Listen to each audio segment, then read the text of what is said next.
In a stunning escalation this March, the United States delivered a blunt command to Chevron, the world's largest energy conglomerate: terminate all oil operations in Venezuela and pull out entirely by April. This wasn't just a policy shift. It was a power move. The so-called oil sanctions exemption on Venezuela, once a fragile thread connecting U.S. interests to the South American oil giant, was abruptly severed. Then, with characteristic bluntness, Trump dropped a bombshell: a 25% tariff on any nation purchasing Venezuelan oil and natural gas. Ostensibly aimed at Venezuela, the real target wasn't hidden for long: China. China, the largest buyer of Venezuelan oil, now faced a brutal economic blow. That 25% tariff was a direct strike against its energy supply chain, a clear message that the U.S. was willing to use oil as a geopolitical weapon. But then came the twist. Not only did China refuse to back down, it doubled down. Instead of pulling back, Chinese imports of Venezuelan crude surged. According to recent projections, in March 2025 alone, Venezuela's daily oil exports to China are expected to hit 400,000 barrels, possibly the highest level since June 2023. Why would China openly defy U.S. sanctions? Why would Trump risk a global energy showdown? Let's rewind the tape. Venezuela sits atop the largest proven oil reserves on Earth: 300 billion barrels, nearly a fifth of the world's total.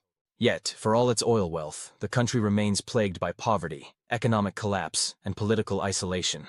Its inflation rate, though at a 12-year low, still dwarfs those of its Latin American neighbors. What went wrong?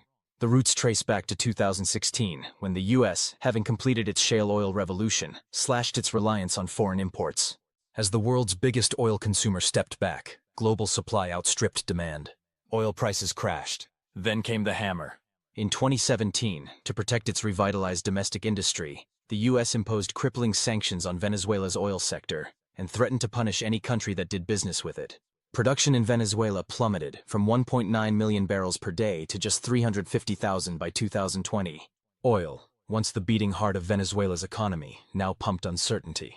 The industry had made up nearly a third of Venezuela's GDP and over half of government revenue.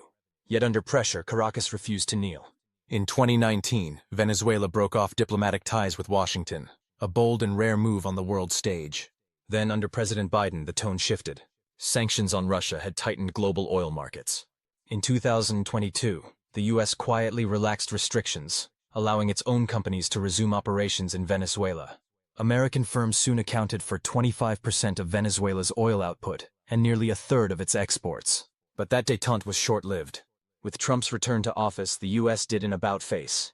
The Treasury ordered all American energy firms to completely withdraw from Venezuela by April 2025. And just as the door closed, Trump signed off on a new wave of penalties. Secondary sanctions targeting any nation daring to import Venezuelan oil. It wasn't just about oil. In a fiery statement, Trump accused Venezuela of exporting criminals and violent elements to U.S. shores. The move, while framed as national security, sent a clear signal. Economic war was back on the table. Venezuela's response was fierce. Officials condemned the sanctions as illegal, arbitrary, and hostile. But the real sting came not in Caracas, but in Beijing. Because behind all the headlines, one truth loomed: this was a shot at China. Data from the U.S. Energy Information Administration paints a stark picture. By 2024, Venezuela was producing around 735,000 barrels a day, and 68% of that was bound for China. That's nearly 500,000 barrels flowing east every single day. And China isn't just buying oil. It's invested heavily in Venezuela's energy infrastructure. As these projects come online, the flow of crude to China will only grow. So let's call it what it is. Under the guise of punishing Venezuela, the United States is tightening the screws on China's energy security. The sanctions aren't just economic, they're strategic. Part of a broader confrontation where oil is no longer just a commodity, but a weapon. Have you been watching closely? Because something massive is brewing in the global economic battlefield. President Trump has slammed down a 20% tariff on all Chinese goods entering the United States. Yes, all. And as if that weren't enough, an additional 25% tariff has been placed on steel and aluminum imports. But this isn't just economic policy. This is economic warfare. Now, here's where it gets intense. If China dares to continue importing oil from Venezuela, the U.S. could retaliate with an even heavier hand. We're talking about stacking tariffs, layer by layer, until the total import tariff on Chinese goods could skyrocket to 45%. And steel and aluminum? They might be hit with a devastating 70% tariff. This isn't just tough talk.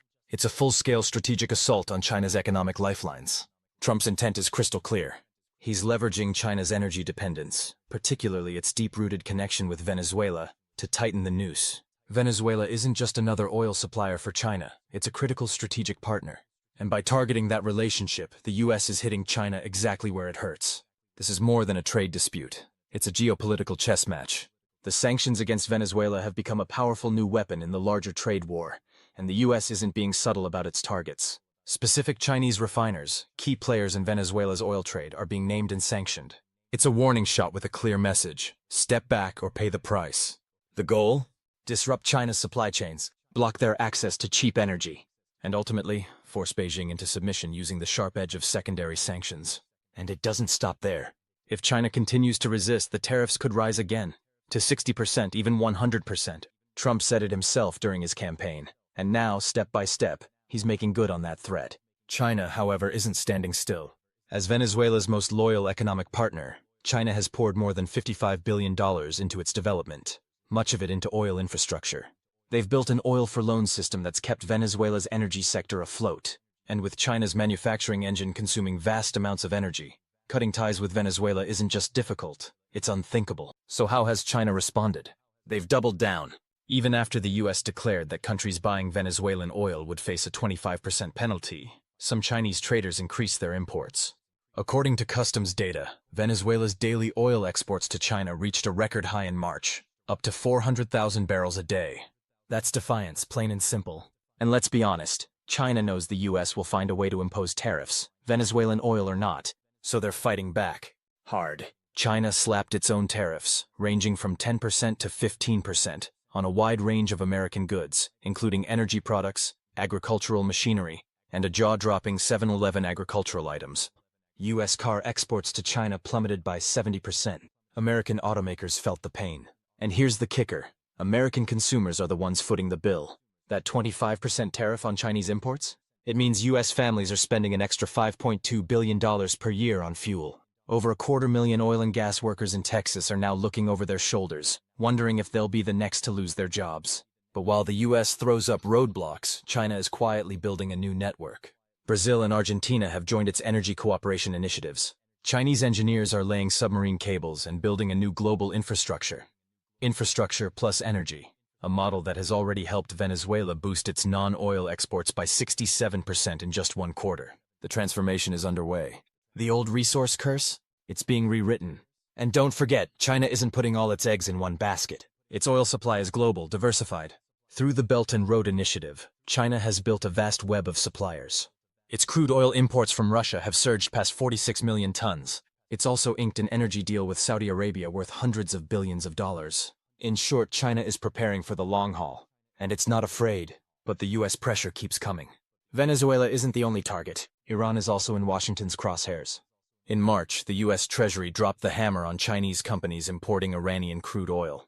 Their evidence? A vast shadow fleet of over 150 aging tankers ferrying discounted oil from Iran and Russia, some of which, the US claims, are linked to Houthi forces in Yemen.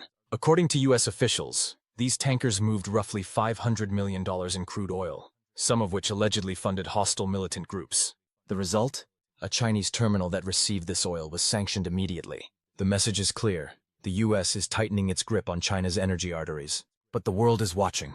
And the question on everyone's mind: can the United States truly block China's access to energy? China doesn't think so. They're fighting back with strategy, scale, and sheer economic momentum. This battle isn't over. It may only just be beginning. So what happens next? Will these sanctions snap the chain? Or will China reroute its power, rewriting the rules of global trade? Stay with us.